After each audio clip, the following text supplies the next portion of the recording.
제가 중고등학교였던 다닐 때가 생각이 나기도 하고, 또 저와 함께 교회 생활했던 친구들이 기억나기도 하고, 그리고 제가 중고등학교 시절을 보내면서 저와 만나주신 하나님, 그 감격이 또 떠오르기도 해서 매우 감사한 마음으로 함께 찬양할 수 있었습니다. 저는 4학년 때 처음 하나님 만났고요. 교회 수련회를 처음 갔다가 하나님 만나는 불상사가 일어나서 지금 이렇게 전도사까지 되었고요.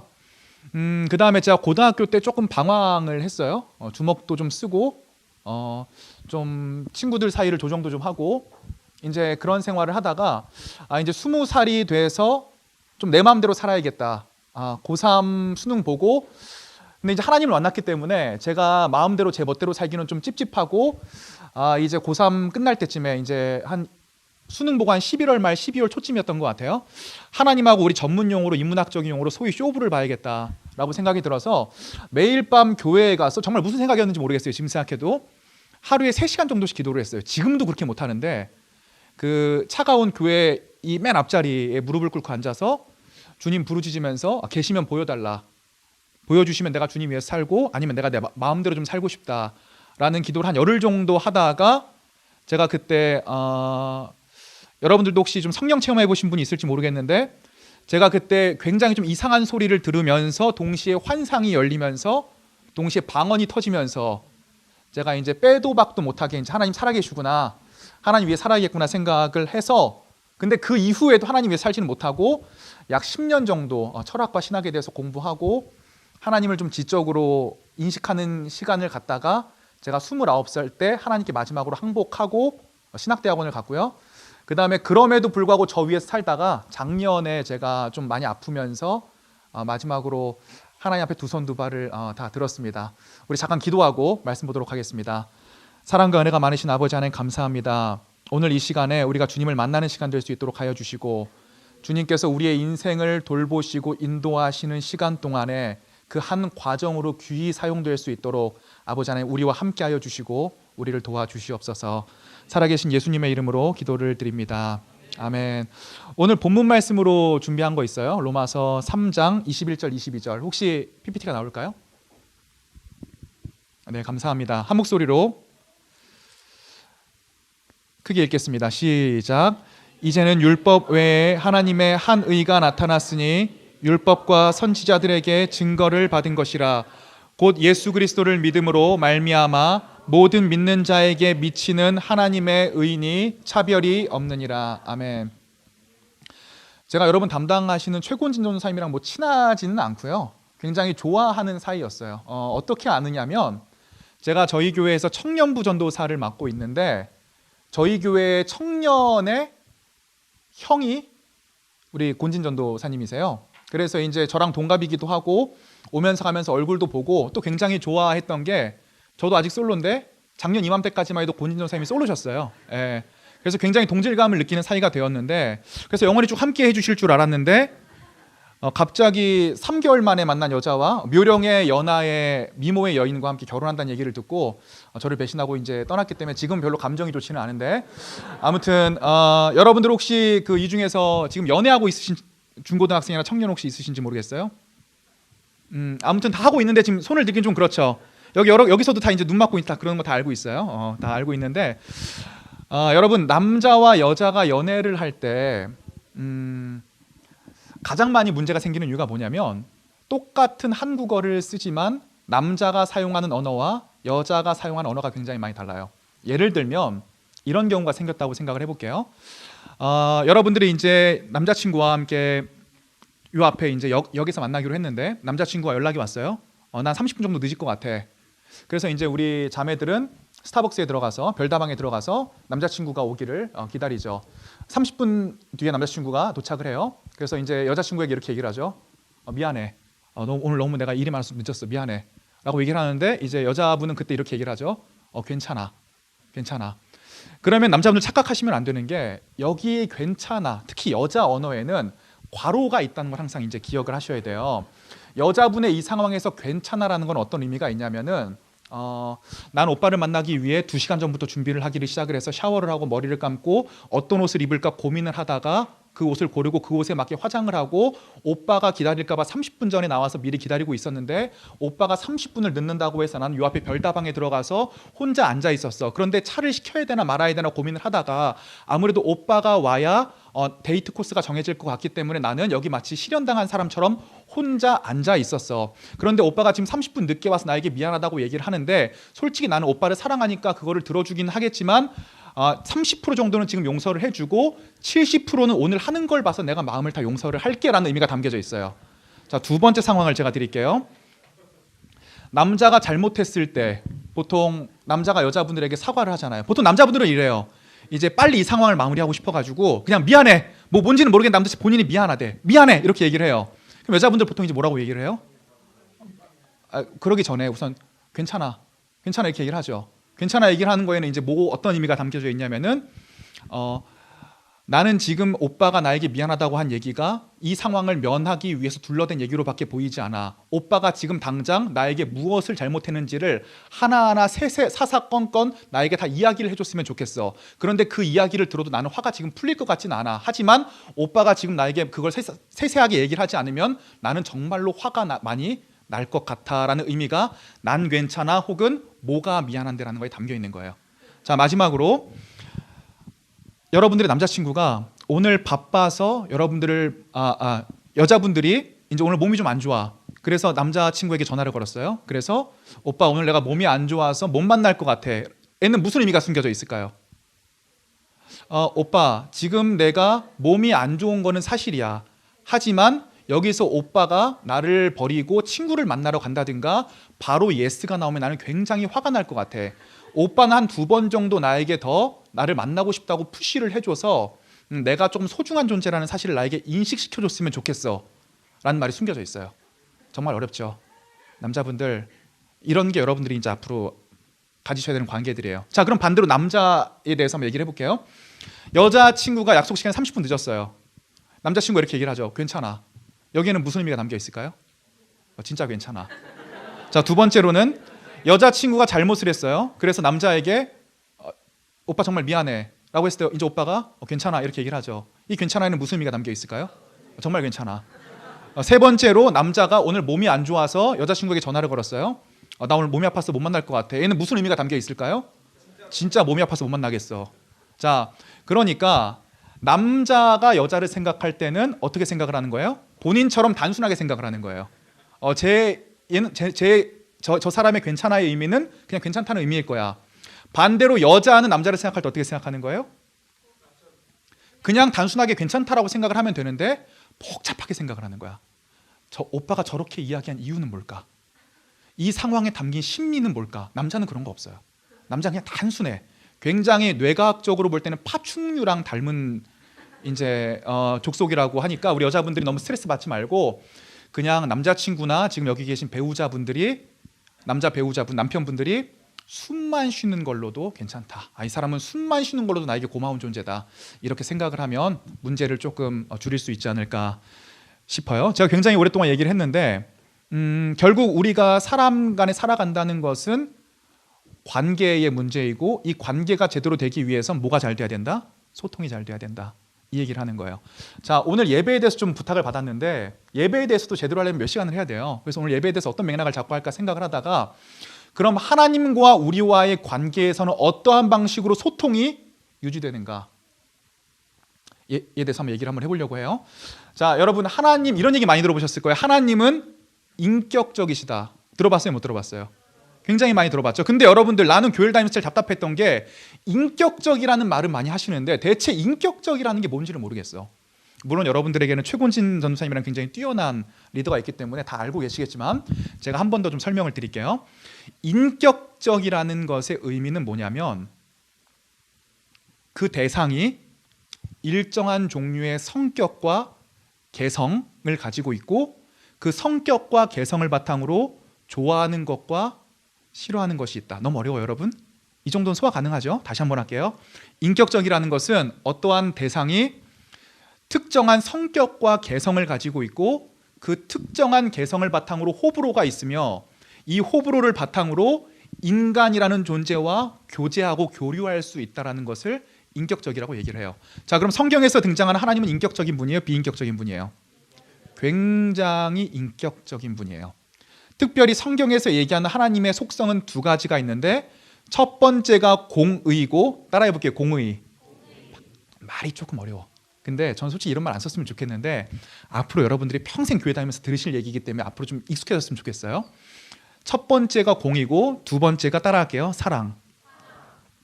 하나님은 두 가지 크게 속성을 갖고 있으신데 안 따라하셔도 돼요. 감사해요, 선생님. 네. 첫 번째가 완전한 공의이면서 두 번째가 완전한 사랑이라는 사실을 기억을 하셔야 돼요. 공의라는 거는 뭐냐면 하나님께서는 판결하는 재판장이란 얘기예요. 그런데 그 판결과 재판에 있어서 틀리는 경우가 있을까요? 없을까요? 없다. 공의로 완벽하시다. 그럼에도 불구하고 하나님께서는 사랑적인 측면, 우리를 사랑하시는 그 불과 같은 로맨스에 있어서도 완벽하시다. 그래서 우리는 흔히 성경에서 이 공의와 사랑에 의해서 완벽하신 하나님을 찬양할 때 거룩하다. 제가 굉장히 좋아하는 찬양이죠. 거룩하다. 잘 모르시나요? 아무튼 뭐 이런 찬양. 그래서 우리가 하나님을 거룩하다고 얘기하는 것은 하나님께서는 이 공의와 사랑의 측면에서 완벽하시며 이것을 바탕으로 우리와 소통하기를 원하십니다라는 뜻을 가지고 있어요. 자, 그래서 아담과 하와가 만들어졌을 때는 이 공의이면서 사랑이신 하나님과 완전한 소통이 가능했단 말이에요. 그런데 이 하나님과 인간 사이의 소통을 막은 가장 주된 요인은 뭐라면 여러분들도 잘 아시는 뭘까요? 그렇지, 선악과 사건, 즉 죄라고 불리는 사건이에요. 저는 중고등학교 때 또 이해가 제일 안 됐던 것 중에 하나가 맨날 교회 가면 죄인이래요. 근데 저는 그때 당시에 저를 생각할 때 제가 꽤 도덕적인 부분이 있는 학생이었거든요. 그래서 별로 도덕적으로 잘못한 게 없는 것 같은데, 내가 별로 법을 위반한 게 없는 것 같은데 맨날 죄인이라고 얘기를 하길래 좀 이해가 안 되는 부분이 있었어요. 제가 죄에 대해서 다시 한번 여러분께 좀 개념을 짚어드릴게요. 죄는 뭐냐면 창세기 3장 5절에 보면 여러분들이 지금 말씀하신 아담과 하와가 선악과를 따먹는 사건이 일어난단 말이에요. 그런데 그거를 본인들의 의지로 따먹은 게 아니라 옆에서 또 사탄이가 꼬셔요. 이렇게 살살 꼬신단 말이에요. 그러면서 이 꼬시는 근거가 중요한데 이렇게 꼬셔요.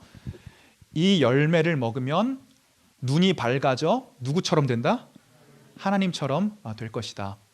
여러분, 죄라는 것은, 성경에서 이야기하는 죄라는 것은 선악과를 따먹은 행위에 앞서, 그리고 하나님 앞에 순종하지 않고 불순종했다라는 그러한 전체적인 개념에 앞서서 인간에게 어떠한 마음이 있었냐면 하나님처럼 되고 싶은 마음이 있었다는 거예요.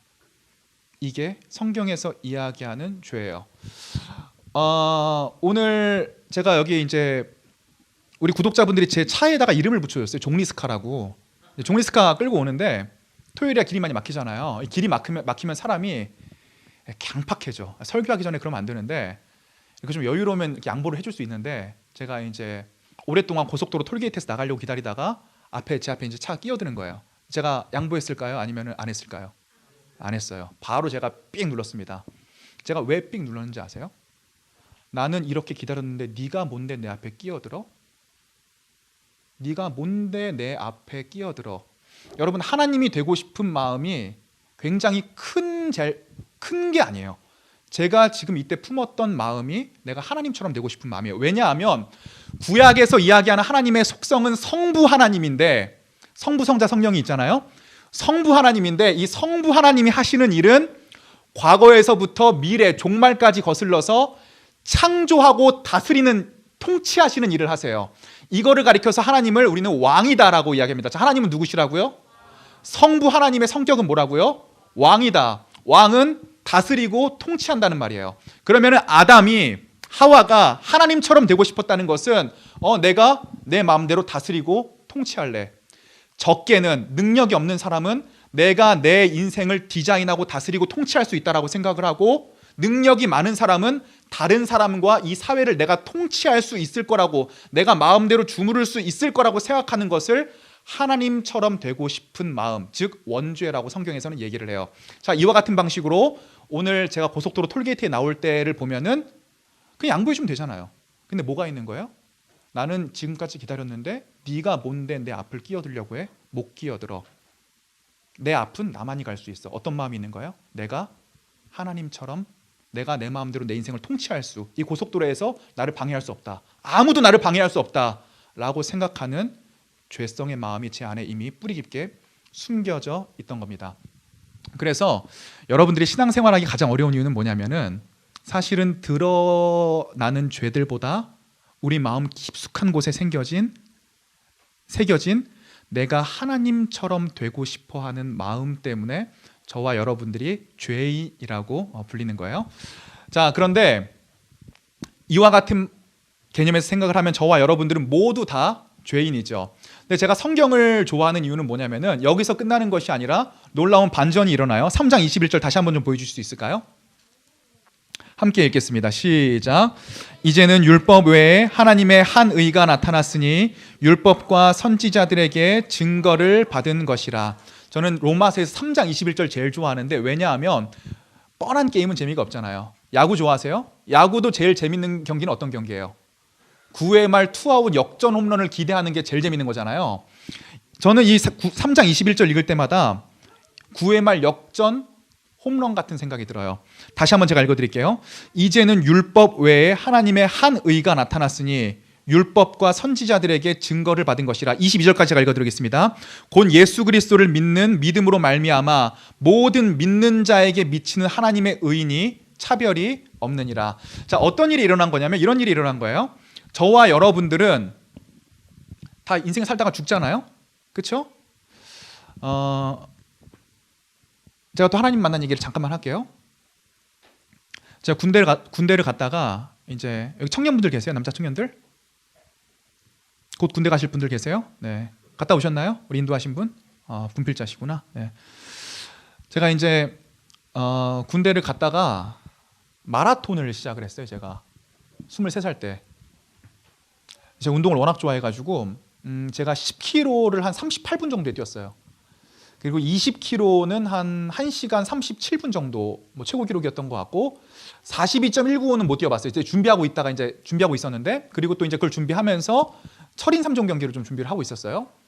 그래서 저는 또 제가 이제 저쪽에 송파 관악구에 있는 숭실대학교를 다녔는데 저희 집은 강북에 있는 수유동이거든요. 26km였어요. 제가 한 3주에 한 번 정도는 학교를 걸어 다녔어요. 예, 제가 체력이 엄청 좋았어요. 운동을 되게 좋아했고. 저는 이런 얘기 들을 때마다 끝이 있습니다. 인생에 죽음이 있습니다. 이런 얘기 들을 때마다 한 50년 뒤에 일어날 일인 줄 알았어요. 50년 뒤에. 근데 어떤 일이 있었냐면 제가 또 그때 워낙 또 이렇게 막 체력 좋고 이렇게 막 기다리는 걸 못 하다 보니까 이 횡단보도에서 신호 기다리는 걸 잘 못했어요. 그래서 어느 날 이러면 안 돼. 여러분 이러면 안 돼요. 이러면 안 되는데 이렇게 차가 이렇게 따다다닥 다 막혀서 멈춰 있길래 제가 무단횡단을 한번 했는데 뒤쪽에 있는 버스가 이제 이 신호를 기다리기가 싫어가지고 이 안전선 밖으로 삐져서 급작스럽게 한 70km 정도의 속도를 내면서 달려오는데 저도 그걸 못 보고 버스 기사도 저를 그걸 못 본 거예요. 그래서 제가 결론적으로는 버스에 치였는데 버스에 치일 때 그 버스가 속력이 얼마나 빨랐냐면은 이렇게 나한테 순간 이동해서 다가오는 것처럼 보이는 거예요. 이렇게 팡팡팡 보이는데 뭐 그때 여러분들 생각하시는 것처럼 뭐 주마등처럼 인생이 흘러 지나가고 이러진 않았어요. 근데 제가 그때 머릿속에 드는 딱 한마디, 내가 죽는구나 라고 생각을 하고 딱 정신을 차려보니까 제가 버스에 치여서 한 8m 정도가 날아가 있어요. 그래서 사람이 참 놀라면 초인적인 힘을 발휘를 해요. 그때 제가 다리 쪽에 정맥이 끊어져가지고 막 피가 막 이렇게 막 돌에서 샘솟고 있는데 제가 벌떡 일어났어요. 저는 이제 버스에 이쪽을 치이면서 이쪽 어깨가 다 부러졌고 나가서 떨어지면서 오른쪽 다리가 부러졌어요. 그러면서 이렇게 대각선으로 부러져가지고 제가 한 2개월 동안 병원에서 움직이지도 못하고 이렇게 좀 한쪽이 부러져야 옆으로 누울 텐데 못하고 이제 4개월 정도 병원 생활을 졌는데 제가 그때 한번 죽을 뻔했단 말이에요. 제가 그때 알았어요. 우리 인생에는 끝이 있구나. 언제든지 죽을 수 있구나. 그래서 옛날 그리스 사람들은 우리 인생을 사이클롭스 괴물이라고 생각을 한단 말이에요. 그리스 신화에 얼굴이 두 개가 거꾸로 달린 괴물이 있어요. 이 괴물은 평생토록 같이 살지만 평생토록 서로의 얼굴을 못 봐요. 왜? 뒤통수가 붙어있기 때문에. 삶과 죽음이라는 것은 동전의 양면 같은 거예요. 저와 여러분들이 언제든지 죽을 수 있어요. 언제든지. 그리고 저에게 그때 그러한 다침들이 굉장히 많은 깨달음을 줬고 하나님께로 가는 데 훨씬 더 많은 도움이 됐어요. 근데 사람이라는 게 참 망각을 잘해요. 한 6년 정도 지나니까 기억은 나요. 내가 죽을 뻔했다는 게. 근데 그게 와닿지를 않아요. 그런데 교회 사역을 하다 보면 제일 많이 챙기게 되는 게 장례식장인데 29살 때 저희 사촌 누나가 암으로 투병을 하다가 세상을 떠나게 돼요. 소천하게 돼요. 제가 투병하기 전날까지 제가 성경 공부하고 복음 전하고 이제 그랬는데 그때 다시 기억났어요. 아, 우리 인간이 죽지. 우리 인간에겐 끝이 있지. 나도 언젠간 죽을 거지. 그게 오늘이 될 수도 있지. 또 교회 생활 오래 하다 보니까 암 투병하시는 분들, 병으로 투병하시는 분들 함께 같이 생활하다가 많이 먼저 보내드렸어요. 그러면서 그런 생각했어요. 슬프지만 반대로 얘기하자면 이분들이 이렇게 아픈 투병 생활하다 가시는 것이 더 복되지. 왜냐하면 돌아가시고 나면 하나님 곁에 영원히 있으실 테니까. 그리고 앞으로 이게 내가 또 걸어가야 될 길이지. 나도 앞으로 살면서 병도 걸릴 거고 여러 가지 인생의 고통도 겪을 거고 죽어 가지. 그래서 여러분 세상이라는 건 이런 거예요. 지금 옆에 계신 분들 한번 얼굴 보세요. 오늘 여러분들이 서로의 얼굴을 봤다는 것은 이런 의미예요. 앞으로 볼 날이 하루 줄었다는 거예요. 오늘 하루를 살았다는 것은 죽을 날이 하루 가까웠다는 거예요. 아, 죄송해요. 제가 너무 무거운 얘기했나요? 중고등부 상대로? 네. 네, 죄송합니다.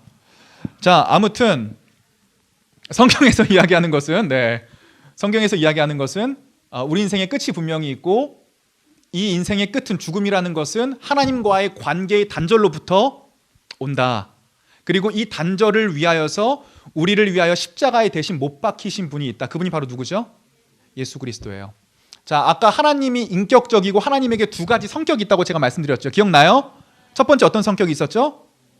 자, 하나님이 그냥 말씀으로도 저와 여러분들의 죄를 없이 해주실 수 있잖아요. 그런데 그분은 공평하신 분이에요. 공의로우신 분이에요. 그렇기 때문에 우리가 진 죄로 말미암아 똑같은 인간이 죄를 받아야만, 죄에 대한 결과 삭스를 받아야만 그 죄가 면해질 수 있어요. 그래서 본인 하나님 스스로가 인간이 되어서 우리 가운데 오심으로 우리와 똑같은 인생을 살아가셨어요. 그리고 그분께서 결국은 십자가를 지셨고 십자가를 지심으로 우리가 받아야 되는 모든 죄에 대한 결과, 그 죄에 대한 결과는 뭐다? 죽음, 사망이다. 죄의 삭은 사망인데 그 사망을 대신 지셨어요. 그러므로 하나님께서는 예수 그리스도의 십자가를 통해서 공의를 이루시고 하나님께서는 우리를 위해서 본인 스스로가 인간이 되셔서 우리를 위하여 죽으심으로 말미암아 본인에 대한 사랑을 우리들 가운데 확증하셨어요. 그러므로 십자가 사건이라는 것은 아주 단순한 사건이 아니라 이 단순하고 비참해 보이는 한 인간의 사건을 통해서, 죄송해요, 다시 정정할게요. 신이자 하나님이자 인간인 이 예수라는 분의 사건을 통해서 하나님께서는 저와 여러분에게 공의의 성격과 사랑의 성격을 모두 제시하셨다라는 것입니다. 그리고 이것을 믿는 믿음으로 말미암아 우리가 하나님과의 관계가 회복되어지는 역사들이 일어난다는 거예요. 그러므로 예배라는 것은 무엇인가? 따라해 보겠습니다. 하나님과의 관계의 회복. 예배의 가장 중심축을 이루는 것은 바로 예수 그리스도예요. 여러분, 하나님과의 관계의 회복은 저와 여러분들의 삶을 통해서 이루어지는 것이 아니에요. 저와 여러분들의 도덕적인 삶, 저와 여러분들이 얼마나 많이 신앙생활을 열심히 하는지, 얼마나 말씀을 열심히 읽는지, 혹은 얼마나 많이 기도를 하는지, 얼마나 많이 교회 일을 하는지, 내가 찬양단 리더고 셀 리더고 전도사고 목사님이고 이런 걸 통해서 하나님과의 관계가 회복되는 것이 아니라 온전히 하나님께서 인간이 되셔서 공의와 사랑의 사건을 모두 이루신 십자가 사건을 믿는 믿음으로 하나님과 인간 사이에 예수 그리스도라는 매개체가 십자가의 죽음과 부활이라는 것을 통해서 이루어짐으로써 하나님과의 관계가 회복되어지는 것이고, 우리는 이 하나님과의 관계가 회복되어지는 사건을 예배라고 부르는 것입니다. 자, 그래서 여러분, 제가 이렇게 얘기를 할게요. 예배에는 두 가지가 있어요. 여러분들이 삶으로 드리는 예배가 있고, 지금 우리가 드리는 것도 뭐 하는 거예요? 예배 드리는 거죠. 저와 여러분들은 예수 그리스도께서 우리의 모든 죄를 위하여 십자가에서 죽으시고 부활하셨다는 사실을 믿음으로 말미암아 구원받아요. 저는 저와 여러분들이 이 십자가를 모두 믿으시는 영적 사건이 일어나기를 주님의 이름으로 축복을 드립니다. 우리는 믿음으로 말미암아 구원을 받고, 구원을 받은 저와 여러분들이 학교에서, 직장에서, 가정에서, 아르바이트의 장소에서 각자의 삶을 살아가다가 그것 자체도 이미 예배예요. 그 자체도 하나님과의 관계 속에 살아가는 것이기 때문에, 그리고 월요일부터 토요일까지 우리를 지켜주시고 우리와 동행해 주신 것을 감사하는 마음으로 함께 불러주신 하나님의 백성들이 함께 모여 하나님을 찬양하고 그분을 기리고 그분과의 교제를 하는 것이 바로 형식적인, 형식이 있는 지금 우리가 드리는 이 예배라는 것입니다. 그러므로 여러분, 우리가 예배를 드릴 때 가장 많이 기억해야 되는 것이 무엇이냐면, 우리가 찬양을 열심히 함으로, 제가 설교를 잘함으로, 혹은 여러분들이 기도를 열심히 하고 내가 지난 일주일간 예수님을 위해 아무리 열심히 살았다고 한들 그것으로 말미암아 하나님과의 관계가 회복되는 것이 아니라 오직 예수 그리스도를 믿는 믿음으로 말미암아 우리의 예배가 성립되고, 예배가 시작되고 성립되고 결론적으로 맺어진다는, 하나님과의 관계가 옳게 맺어진다는 사실을 기억해야 됩니다. 그러므로 여러분들이 지금 예배 중에 가장 많이 의지하고 매개체로 삼아야 될 분은 누구겠어요? 예수 그리스도. 우리의 노력이나 우리의 헌신과 봉사가 아닌, 그러한 율법적인 행위가 아닌 오직 예수 그리스도를 믿는 믿음으로 말미암아 우리가 예배의 자리로 나아갈 수 있고, 이 예배를 통해 하나님과의 관계가 다시 한번 새롭게 된다, 리프레시 된다는 사실을 오늘 그 한 가지만 기억하시면 될 것 같아요. 제가 로마서 8장 15절에서 17절까지만 읽어드리려고 해요. 한번 잘 들어보세요. 구원받은 백성의 내면에선 하나님과 우리와의 관계에서 어떤 일이 일어나는가에 대해 설명해요. 읽어드릴게요. 너희는 다시 무서워하는 종의 영을 받지 아니하고, 자, 무서워하는 종의 영이라는 건 이런 거예요. 자, 하나님은 첫 번째로 어떤 성격을 갖고 있으시다고요?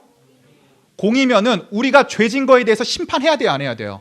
해야 돼요. 그런데 그 심판을 누가 대신 받으셨어요? 예수 그리스도. 그러니까 예수 그리스도께서 우리를 위하여 죽기 이전에는 하나님은 어떤 존재예요? 두려운 존재예요. 왜? 나는 매일매일 하나님과 원수된 삶을 살잖아요. 왜? 매일 도덕적으로 제대로 된 삶을 못 사니까, 성경적으로 제대로 된 삶을 못 사니까 매일 하나님과의 관계에서 원수되는 삶을 살아가는데, 예수 그리스도께서 이제 저와 여러분들을 위하여 십자가에 못 박혀 죽으시고 부활하심으로 말미암아, 다시 들어보세요. 너희는 다시 무서워하는 종의 영을 받지 아니하고 양자의 영을 받았으므로 우리가 아빠 아버지라고 부르짖느니라. 이런 얘기예요. 이 당시 2000년 전의 로마 문화에서는요, 내가 만약에 이 앞에 있는 중1 학생님들이에요. 반가워요. 고마워요. 어려운 얘기인데 잘 들어줘서 너무 고마워요. 그래, 축복이 있을지어다. 네. 내가 우리 맨 오른쪽에 있는, 왼쪽에 있는 학생을 양자로 삼아요. 그러면은 이름이 뭐예요? 민호는 로마법에서는 내 친자와 양자가 동일한 상속권을 가져요. 이해되세요? 내가 죽고 재산을 상속할 때 양자와 친자가, 민호, 내가 친아들이 있어도 민호랑 친아들이랑 똑같은 유산 상속 기회를 받는다고요. 자, 그러면은 하나님의 아들이 한 명 있잖아요. 누구예요? 예수님이죠. 그럼 예수님이 우리의 뭐가 되는 거예요? 우리가 양자가 됐으니까. 오빠, 맞아요. 오빠, 나한테는 형. 그래서 이제 예수님이라고 부르지 마. 예수 형 혹은 예수 오빠. 친밀하게, 그게 이 얘기예요.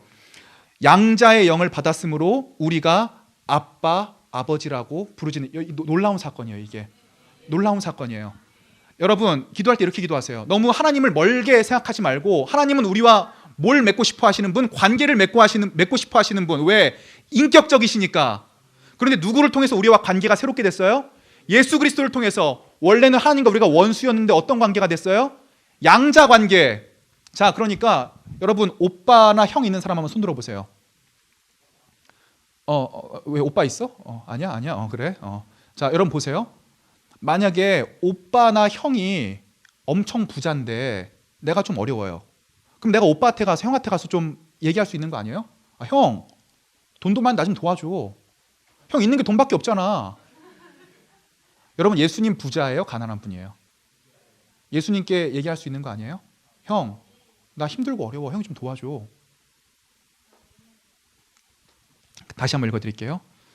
너희는 다시 무서워하는 종의 영을 받지 아니하고 양자의 영을 받았으므로 우리가 아빠 아버지라고 부르짖느니라.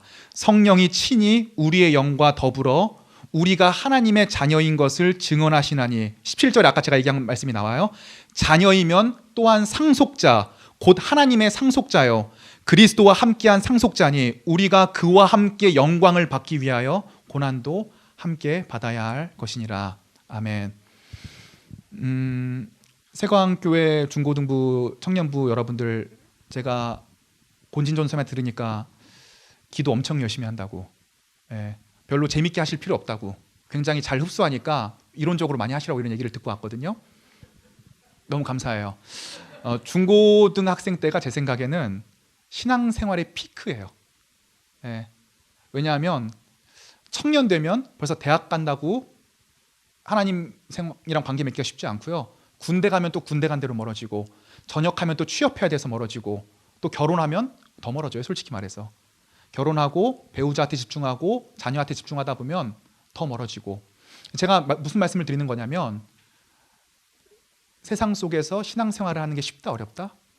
어렵다는 얘기를 하는 거예요. 그래서 여러분들이 앞으로, 물론 지금도 어려움을 많이 겪고 있으시겠지만 앞으로도 어려움들을 많이 겪으실 거예요. 그런데 저와 여러분들이 걱정할 필요가 없어요. 왜냐하면 우리 오빠와 형이 있잖아요. 저는 제가 신학대학원 갈 때 이런 생각했었어요. 제가 항상 제가 좀 한 IQ가 한 150 정도 돼요. 제가 그리고 이제 어렸을 때부터 열심히 한 건 없었지만, 이게 보통 머리 좋은 애들이 열심히 안 해요. 그리고 이제 보통 어른들도 뭐라 그래요? 너는 머리는 좋은데 노력을 안 해. 이런 게 자녀를 망치는 거더라고. 내가 나이를 먹어보니까 이런 얘기를 안 하셔야 돼, 우리 부모님들이 자녀들한테. 그러다 보니까 항상 어렸을 때부터 조금 저한테 맡겨진 건 잘 하는 편이었어요. 그러다 보니까 제가 신학을 결심했을 때도 제가 의식적으로는 그렇게 생각한 적이 없는데 마음속 깊숙한 곳에서는 그런 얘기가 있었어요. 야, 하나님 땡 잡으셨습니다. 야, 나 같은 사람이 당신을 위해서 이렇게 헌신한다는, 야, 땡 잡으셨습니다. 그래서 저는 제가 사역을 시작하면 되게 잘할 줄 알았어요. 일도 잘할 줄 알았고, 제가 설교 한 번 하면 막 성령 세례 받고 막 예수 그리스도를 인생의 주인이라고 고백하는 사람도 많아질 줄 알았어요. 또 제가 유튜브 지금 하고 있는데, 내가 유튜브 시작하면은 막 구독자 수 금방 많아지고 금방 영향력 끼칠 수 있을 줄 알았어요. 그리고 정말 열심히 했어요. 정말 열심히. 그런데 제가 성공을 많이 했을까요? 실패를 많이 했을까요? 실패만 했어요. 얼마나 실패를 많이 했던지 이상하게 듣지 마세요. 작년에 제가 수요 예배 설교를 가려고 준비를 하다가 집에서 갑자기 이렇게 다리에 힘이 확 풀리더니 머리가 띵 하더니 오바이트가 막 올라오는 거예요.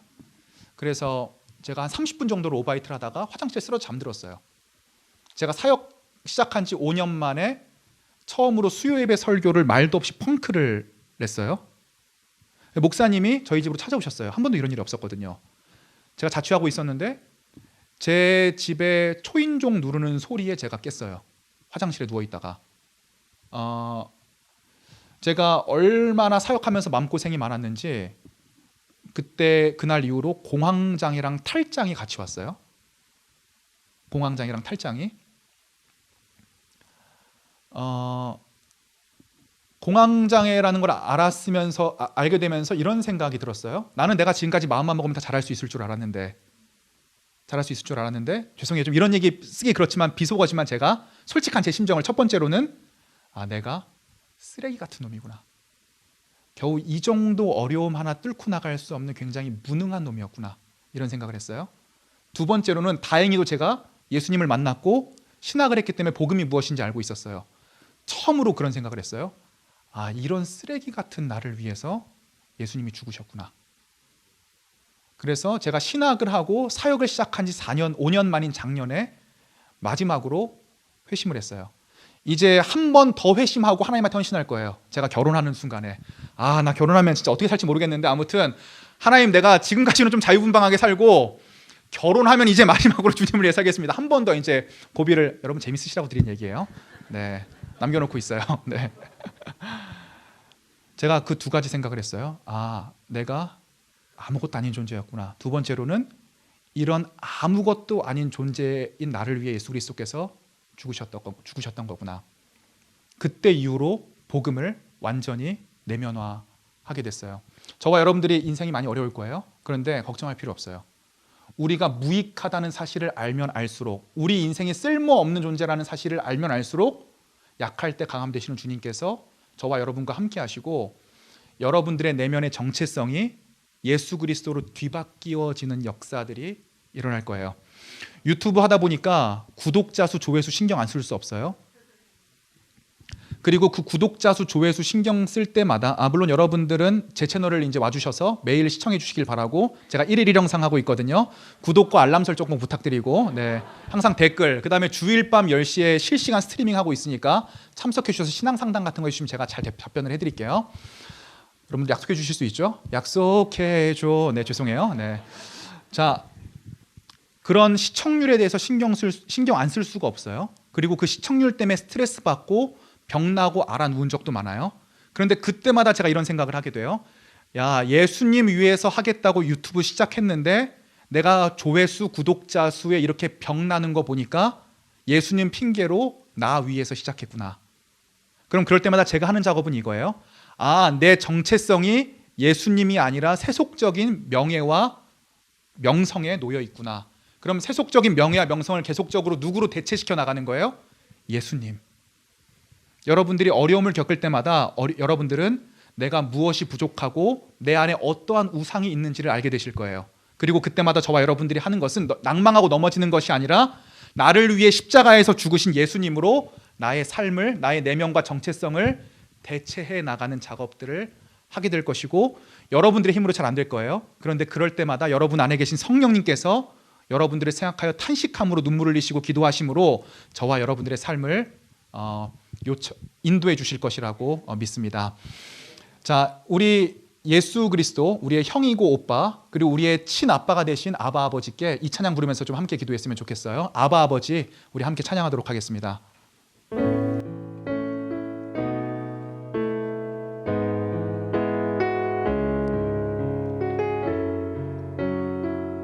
우리 친밀하게 하나님께 다가갑시다. 아바 아버지. 아바 아버지, 아바 아버지, 나를 안으시고 바라보시는 아바 아버지, 아바 아버지, 아바 아버지, 나를 도우시고 힘주시는 다시 한번 아바 아버지, 아바 아버지, 아바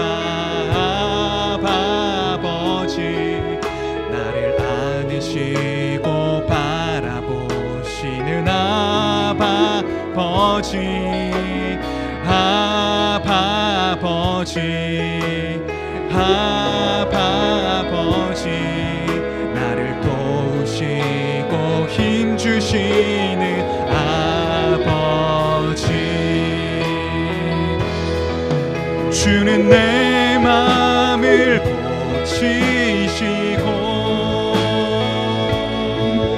볼 수 없는 상처 만지시네. 나를 아시고 나를 이해하시네.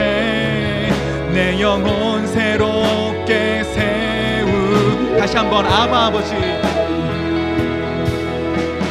아바 아버지, 아바 아버지, 나를 안으시고 바라보시 아바 아버지, 아바 아버지, 아바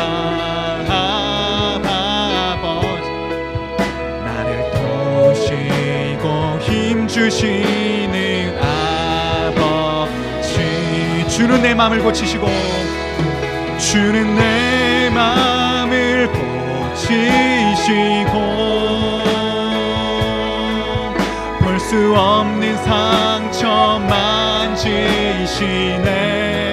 나를 아시고 나를 이해하시네. 나를 아시고 나를 이해하시네. 내 내 영혼 새롭게 세우. 다시 한번 주는 내 마음을 고치시고 아멘. 주는 내 마음을 고치시고 볼 수 없는 상처 만지시네.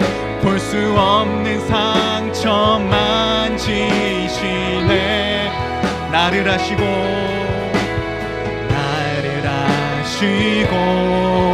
나를 이해하시네.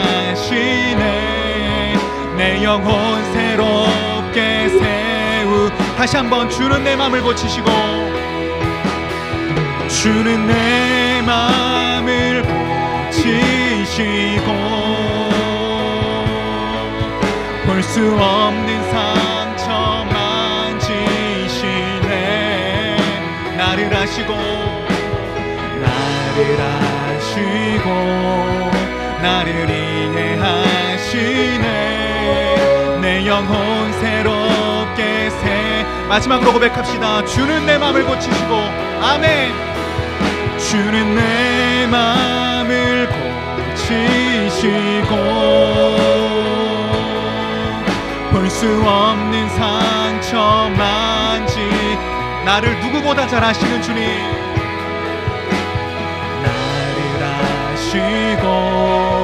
나를 이해하시네. 내 영혼 새롭게 세우.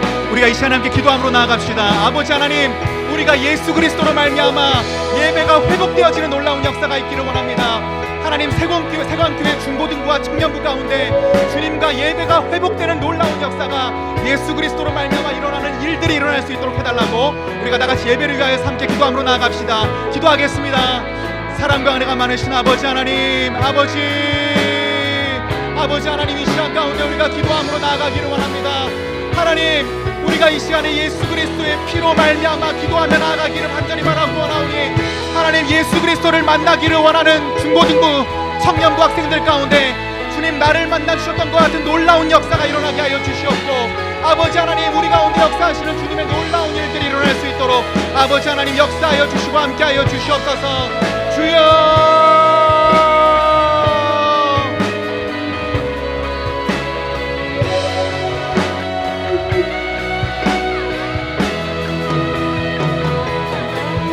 주는 내 마음을 고치시고 볼 수 없는 상처 만지시네. 나를 하시고 나를 이해하시네. 내 영혼 새롭게 세우시네. 주는 내 마음을 고치시고 볼 수 없는 상처 만지시네.